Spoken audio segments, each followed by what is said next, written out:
안녕하세요. 라인 플러스 코퍼레이션의 디벨로퍼 익스피리언스 팀 리드를 맡고 있는 온라인에서는 트러스틴이라고 하는 이름으로 알려져 있는 이희승이라고 합니다. 디벨로퍼 익스피리언스 팀은 이제 라인 메시징 시스템을 개발하는 데 필요한 마이크로 서비스 프레임워크인 아르메리아 그리고 고가용성 분산 설정 저장소 센트럴 도구마를 개발 운영하는 팀입니다. 이번 발표에서는 저희 팀 어미쿠님과 함께 저희 팀과 라인 메시징 시스템 개발팀 사이의 협업을 통해서 개발한 푸시 알림 게이트웨이 서버인 푸시스피어를 소개하려고 합니다.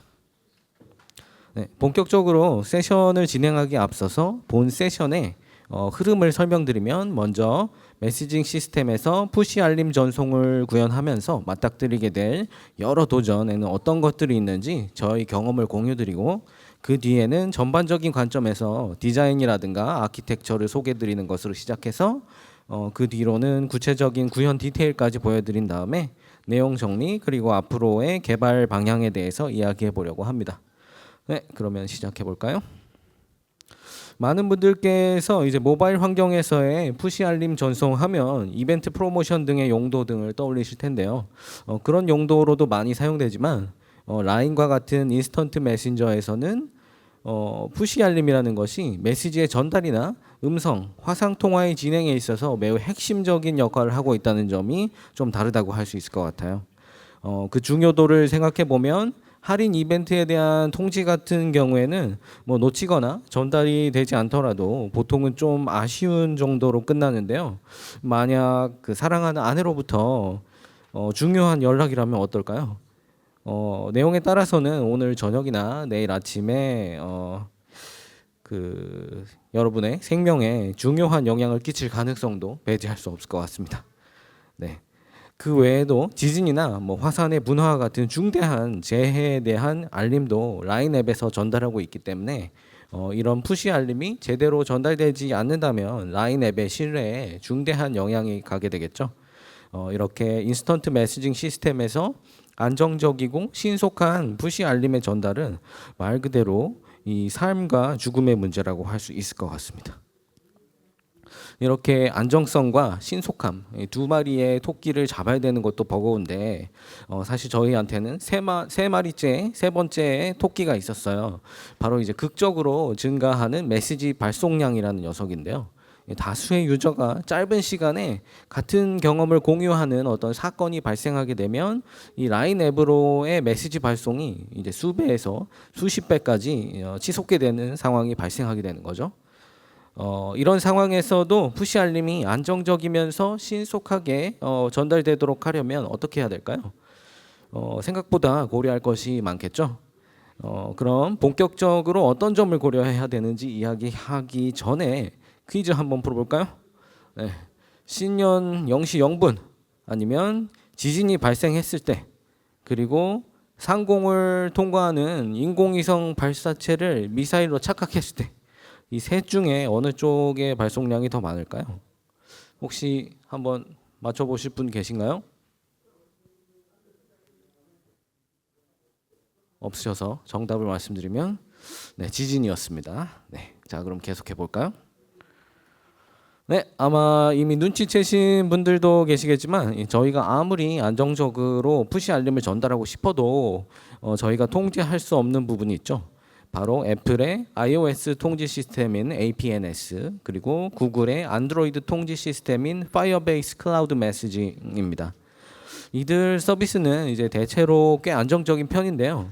하지만 실제로 안을 살펴보면 꼭 그렇지도 않다는 거를 알 수 있습니다. 그래서 이들 서비스는 다수의 인스턴스로 구성된 거대한 클러스터로 운영이 되는데요.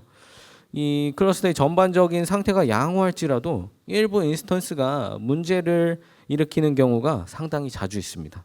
그래서 운이 나쁘게도 응답이 늦거나 타임아웃이 나는 인스턴스에 걸렸다면 푸시 알림이 제대로 전달되지 않을 거예요. 그 밖에도 갑작스럽게 연결이 끊어지는 경우가 있어서 이에 대한 대비도 필요합니다. 보통 이럴 때 많이들 대책으로 푸시 알림을 다시 전송하는 제시도 리트라이 로직을 넣게 되는데요. 하지만 이제 얼마나 자주 리트라이를 해야 되는지 또 리트라이 사이에는 얼마만큼의 딜레이를 둬야 되는지, 그 외에도 종전에 타임아웃이 발생했던 인스턴트로 리트라이를 또 해봐야 될지 아니면은 다른 인스턴스로 갈아타야 할지도 결정해야 되고, 또 만약 갈아타야 된다면 수백 개의 인스턴스 중에 어느 인스턴스로 갈아타야 될까, 뭐 이런 고민이 많겠죠. 그 밖에도 예전에 문제가 있었던 인스턴스라고 하더라도 이 시간이 지나서 문제가 해결이 됐을 수도 있잖아요. 이럴 때 이 인스턴스를 다시 후보군에 넣어줘야 될 텐데, 그건 또 어느 시점에 또 넣어줘야 되는지, 재평가는 언제 해야 될지가 중요하겠죠. 이렇게 자세히 살펴보면 고려해야 할 사항이 꽤 많고 까다롭다는 것을 알 수가 있습니다. 그래서 거기에 더해서 또 하나 말씀드리지 않은 또 최종 보스가 하나 있는데, 혹시 뭔지 아시나요? 혹시 생각해 보신 적 있으신가요? 혹시 이건 것 같다 라고 생각이 나는 분 손을 한번 들어주시면 좋겠는데, 과연 있으실까요? 네, 답은 바로 푸시 알림 서비스에서 강제하고 있는 바로 쿼터 리밋이라고 하는 값입니다. 그래서 이 리미트 값을 초과하게 되면 푸시 발송이 막혀버리고 한동안 앞으로의 모든 푸시 알림이 실패하는 사태가 발생할 수 있겠죠. 도달률을 높이겠다는 생각으로 무작정 리트라이를 계속하면 오히려 도달률이 급감해버리게 되는 안타까운 사태가 일어나게 됩니다. 물론 이 쿼터 리밋을 상향하는 것이 최고겠지만 다들 각자의 사정이 있기 때문에 이 리미트를 상향하는 것이 생각보다 어렵고요. 또 앞서 보여드렸던 신년 0시 0분 같은 상황에서는 여전히 이 쿼터 값을 초과할 가능성이 있기 때문에 아예 푸시 알림을 발송하는 시점에 쿼터를 고려하는 것이 중요하다고 할 수 있겠습니다. 자, 지금까지 안정적이면서 신속한 푸시 알림의 전달을 위해 고려할 것들이 많다는 것을 말씀드렸는데요. 이제는 이 문제를 해결하기 위해서 어떤 식으로 푸시 스피어를 설계하고 구성했는지 말씀드리도록 하겠습니다. 들으시면서 아마 구체적으로 어떻게 한 건지 좀 궁금한 부분이 많으실 수도 있을 텐데요. 이 부분은 곧 이쿠님께서 설명드릴 예정이니까 조금만 기다려 주시면 감사하겠습니다. 네, 먼저 전반적인 기술 스택과 개념적 수준에서의 흐름을 보면 이렇습니다. 그래서 실제 배포나 운영은 쿠버네티스 환경에서 하고 있고, 또 JVM 기반의 언어인 코틀린으로 개발이 됐습니다. 또 저희 팀에서 오픈 소스로 개발해서 라인 메시징 시스템뿐만 아니라 실리콘밸리나 유럽 등 세계의 유수 회사들에서도 현재 적극적으로 사용하고 있는 아르메리아라고 하는 마이크로 서비스 프레임워크에 위에서 개발이 됐고요. 그래서 이 아르메리아의 네트워킹 스택으로는 좀 더 높은 성능을 제공하기 위해서 네티를 직접 활용하고 있습니다. 이 위에서 구현한 것이 푸시 스피어라고 하는 본 세션에서 설명드리고 있는 푸시 알림 전송 시스템인 것이죠. 그래서 푸시 스피어는 크게 두 개의 컴포넌트로 구성이 되어 있는데요. 하나는 라인 메시징 서버로부터 푸시 알림의 전송 요청을 받아들여주는 게이트웨이 서버라는 부분이고, 또 하나는 이렇게 받은 푸시 알림을 실제 APNS나 FCM으로 전송해주는 클라이언트 라이브러리. 특히 이 클라이언트 라이브러리는 앞서 말씀드렸던 문제들을 해결하기 위해서 복잡한 로직을 탑재하고 있는데요. 기본적으로는 아르메리아가 제공하고 있는 클라이언트 사이드 로드 밸런싱이나 자동 리트라이 같은 기능을 커스터마이즈해서 구현이 되어 있습니다. 여기까지가 이제 개념적인 구조에 대한 이야기였고요. 디플로이먼트 관점에서도 가볍게 살펴보시죠. 디플로이먼트 관점에서는 손쉽게 스케일 아웃 할 수 있도록 구현을 했고요. 그래서 다수의 데이터 센터에서 운용할 수 있도록 되어 있습니다. 그래서 실제 현재 2개의 데이터 센터에서 운영 중인데요.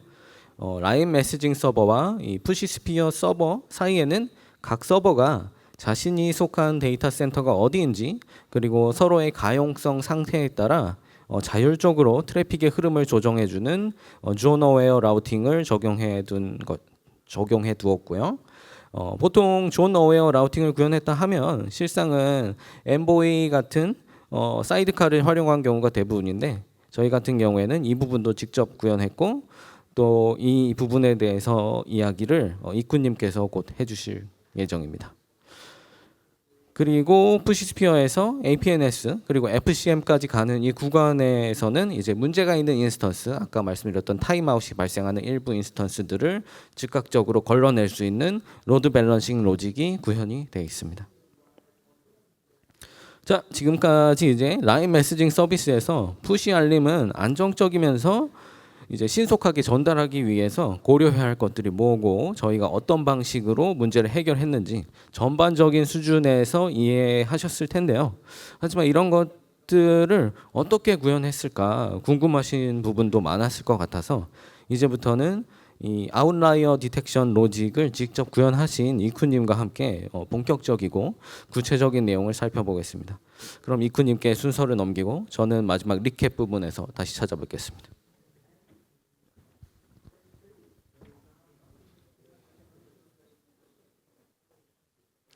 안녕하세요. 디벨로퍼 익스피리언스 팀의 엄익훈입니다. 이번에는 푸시스피어 내부 구현이 어떻게 되어 있는지 심도 있게 알아보는 시간을 가져보도록 하겠습니다. 클라이언트의 최상단에는 유저의 요청을 받아주는 통합된 인터페이스가 위치하고 있습니다. 이 인터페이스를 통해 들어온 메시지는 FCM이나 APNS 포맷에 맞게 변형되는 과정을 거치게 됩니다. 이 과정에서 입력된 데이터에 대한 밸리데이션도 거치게 됩니다. 이후에는 노드 밸런서의 엔드포인트 매니저로부터 엔드포인트 리스트를 가져오고 이 메시지를 전송할 엔드포인트를 최종 선택하게 됩니다. 엔드포인트의 메시지를 전송하기 위해서는 인증 단계가 필요합니다. 푸시스피어 클라이언트에서는 MTLS와 OOS 2.0을 지원하고 있습니다. MTLS는 APNS에서, OOS 2.0은 FCM에서 사용합니다. 이제 푸시 요청을 보낼 모든 준비를 마쳤습니다. 만들어진 요청은 RML을 통해 네트로 전달됩니다. 이 과정은 비동기로 구현되어 있고 높은 성능을 보장합니다. 재송 수행이 되고 나면 이후 후처리 작업이 있습니다. 제시도 모듈과 서킷 브레이커에 대해서는 추후 자세히 다루도록 하겠습니다. 오늘은 푸시스피어 클라이언트 중 주요 컴포넌트 중에서 오토매틱 리트라이, 서킷 브레이커, 그리고 그에 특화된 노드 밸런서와 같은 푸시 메시지의 도달률을 높일 수 있는 기술에 대해서 알아보도록 하겠습니다. 푸시스피어 클라이언트는 하나의 엔트리 포인트를 이용해서 모든 푸시 플랫폼에 메시지를 전송할 수 있도록 디자인이 되어 있습니다. 동일한 API를 이용하여서 푸시 메시지를 작성하고 애플의 iOS와 구글의 안드로이드에 이를 전송할 수 있습니다. 프로파일은 푸시 프로바이더의 정보를 담고 있으며 푸시 메시지가 어디로 전송될지를 결정합니다. 푸시 메시지를 전송하기 위해서는 두 가지의 단계가 있습니다. 먼저 푸시 클래스의 팩텀 메소드를 이용해서 내용을 작성하고 그 다음에 디바이스 토큰과 함께 푸시 리퀘스트 객체를 만들고 전송하면 됩니다. 이와 같은 단순하고 통합된 API 디자인을 통해서 어떤 플랫폼이든 손쉽게 푸시 알람을 전달할 수 있습니다. 푸시스피어가 푸시 메시지에 높은 도달률을 낼 수 있는 팁을 하나씩 알려드리도록 하겠습니다.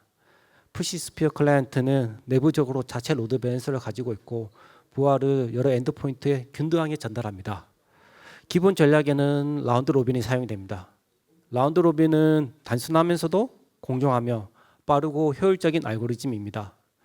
라운드 로빈은 단순한 방식인 만큼 단점도 있습니다. 8개 엔드포인트가 있다면 리트라이 시에 8분의 1의 확률로 이전에 사용이 되었던 엔드포인트를 다시 사용할 수가 있습니다.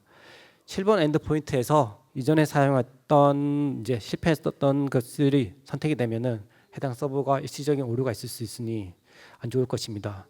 이를 위해서 푸시스피어에서는 노드 밸런서와 리트라이의 콘텍스트를 서로 연결하여서 이전에 참여했던 엔드포인트를 제외하는 로직을 넣었습니다.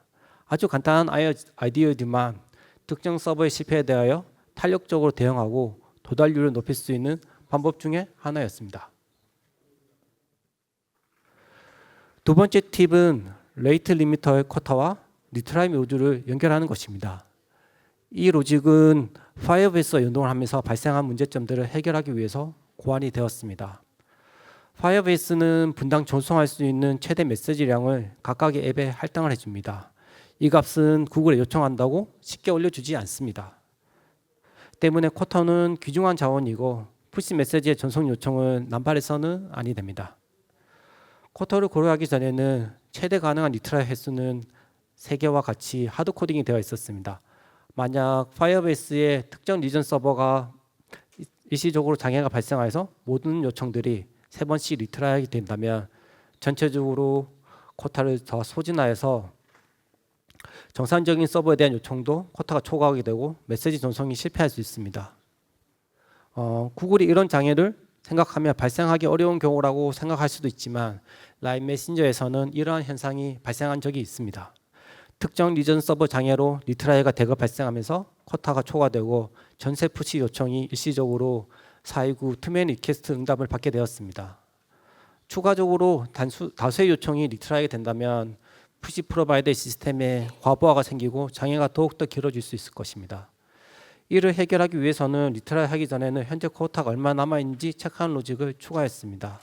새해 첫날 너무 많은 요청이 와서 쿼타를 다 사용하게 된다면 리트라이는 동작하지 않을 것입니다. 트래픽이 너무 많다면 실패한 요청을 재시도하는 것보다는 주어진 쿼타 안에서 새로운 요청을 처리하는 것이 더 합리적인 선택일 것입니다. 각각의 서버는 쿼터를 분배해서 가지고 있고 현재 리트라이할 수 있는 양을 정밀하게 계산합니다.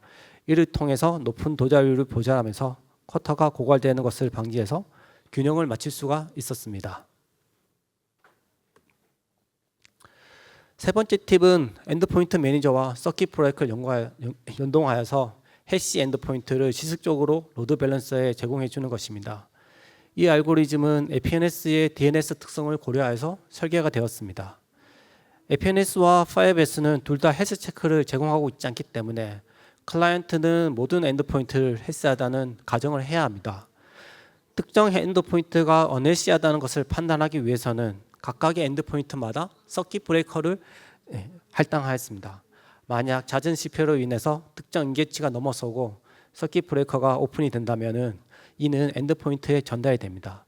엔드포인트 매니저는 어헬시한 엔드포인트를 엔드포인트 풀에서 즉시 제거하고 캔디데이트 풀에서 새로운 엔드포인트를 하나 선정해서 엔드포인트 풀에 추가합니다. 파이어베이스와 다르게 APNS는 고정된 IP가 아닌 매번 다른 IP를 DNS 서버를 통해서 반환하도록 설정이 되어 있습니다. 이러한 특성을 고려해서 캔디데이트 풀에는 주기적인 DNS 쿼리를 통해서 IP 리스트를 업데이트합니다. 서킷 브레이커가 오픈이 되었을 때 가장 최신 IP 중 하나를 엔드포인트로 사용하도록 하는 것입니다. 오래된 IP는 APNS에서 더 이상 사용하지 않을 수 있어서 피하는 것이 좋습니다. 만약 서킷 브레이커를 각각의 엔드포인트가 아닌 전체 엔드포인트 풀에 하나만 할당한다면 일부 서버의 장애에도 서킷 브레이커가 오픈이 되고 메시지 전송이 안 될 수가 있습니다. 엔드포인트마다 서킷 브레이커를 할당하면 일부 서버의 장애에 탄력적으로 대응하면서 높은 도달률을 유지할 수 있습니다. 여기까지 푸시스피어가 높은 도달률을 높일 수 있는 전달률을 높일 수 있는 3가지 팁을 공유하였습니다. 좀 더 자세한 구현은 푸시스피어의 GitHub 리파이토리를 참조 부탁드립니다. 푸시스피어 클라이언트에 적용된 다양한 최적화 덕분에 이전 시스템보다 온콜 알람이 드라마틱하게 줄었습니다. 기존 레거시 시스템에서는 너무 많은 온콜 알람을 방지하기 위해서 인계치를 느슨하게 두고 있었음에도 연간 30건 이상의 알람을 받고 있었습니다. 하지만 푸시스피어로 대체된 이후에는 더 엄격한 조건이었지만 올해 2025년도에 단 4건만의 알람이 있었습니다. 최종 메시지 전송의 실패율은 0에 가까웠습니다. 지난 30일 동안 확인이 필요한 의미 있는 에러 메시지는 단 1건이었습니다.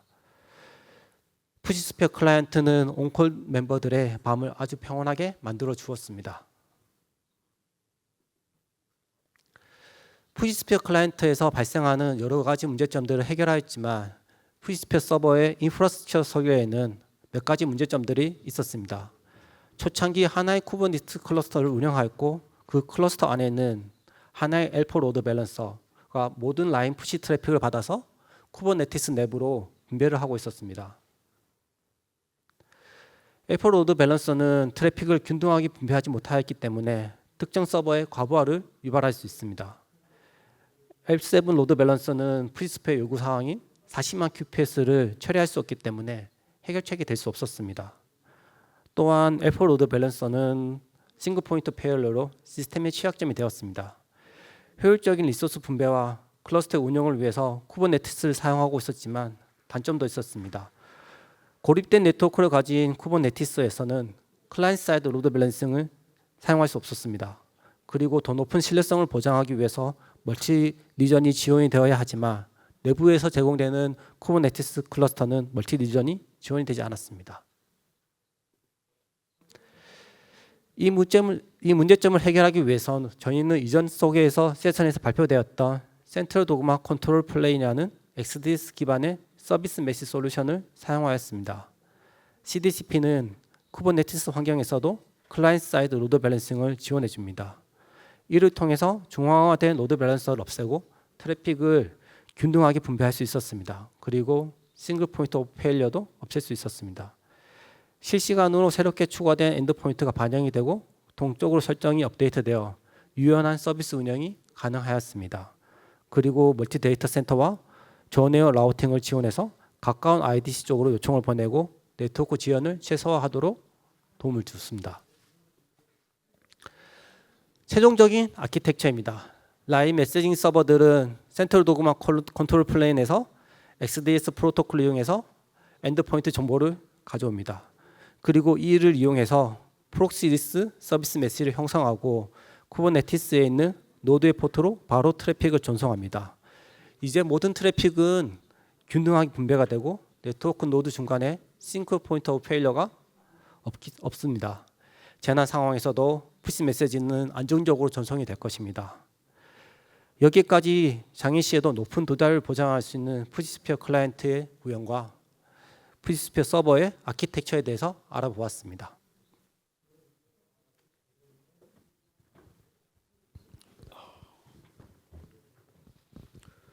자, 이쯤 되면 지금까지 이제 푸시 알림의 안정적이고 신속한 도달을 위해서 필요한 모든 비밀이 밝혀졌다고 해도 과언이 아닐 텐데요.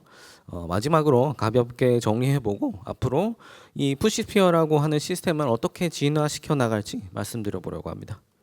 네, 보셨듯이 안정적으로 푸시 알림을 전달하는 일은 꽤 복잡한 일인데요. 데이터 센터의 상황을 고려한 존 어웨어 라우팅이라든지 어플리케이션 레벨의 힌트, 예를 들면은 리트라이나 서킷 브레이커의 상태, 그리고 쿼터 리밋 값 등도 고려한 고도화되어서 동작하는 로드 밸런싱 알고리즘이 필요하다는 것을 알 수 있었죠. 그리고 대량의 트래픽이 발생하는 상황에서는 일반적으로 사용되는 쿠버네티스 구성으로는 좀 한계가 있었기 때문에 클라이언트 사이드 로드 밸런싱이라든지 사이드칼 리스 서비스 메쉬 같은 기술도 함께 필요하다는 것도 알 수 있었습니다. 마지막으로 앞으로 푸시스피어에 어떤 개선을 더 해볼 수 있을까요? 먼저 푸시스피어는 코틀린으로 작성되었기 때문에 이 자바에서도 푸시스피어의 API를 사용할 수 있기는 한데 아무래도 언어가 다르다 보니까 API 사용성이 좀 부족한 부분이 많아서 이 부분을 개선할 필요가 있을 것 같습니다. 그 외에도 iOS에 새롭게 추가된 라이브 액티비티라고 하는 기능도 추가로 지원하면 좋을 것 같고, 그다음에 인증에 필요한 액세스 토큰이나 인증서를 좀 더 안전한 저장소에 저장할 수 있도록 하면 좋겠죠.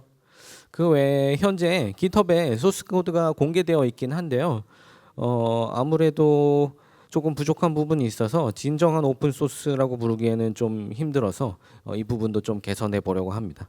그 외에 푸시스피어를 통해 얻은 경험을 바탕으로 해서 로드 밸런서 구현체를 좀 더 일반화하고, 그래서 아르메리아 저희 개발하는 데 사용했던 마이크로 서비스 프레임워크의 이 기능을 통합하는 것도 저희 중요한 장기적 과제라고 할 수 있겠습니다. 아직 필요성이 확실하지는 않지만 여유가 된다면 관리 콘솔 이런 것도 구현해 보면 좋을 것 같습니다. 네, 끝까지 들어주셔서 감사하고요. 이제 Q&A 구역에서 기다릴 테니까 오셔서 여러 가지 질문해 주시면 감사하겠습니다. 日本語も可能ですのでお気軽にお声かけてください。また画面に出ている GitHub リポジトリもぜひ訪問し、スターをつけていただけると大変助かります。ありがとうございました。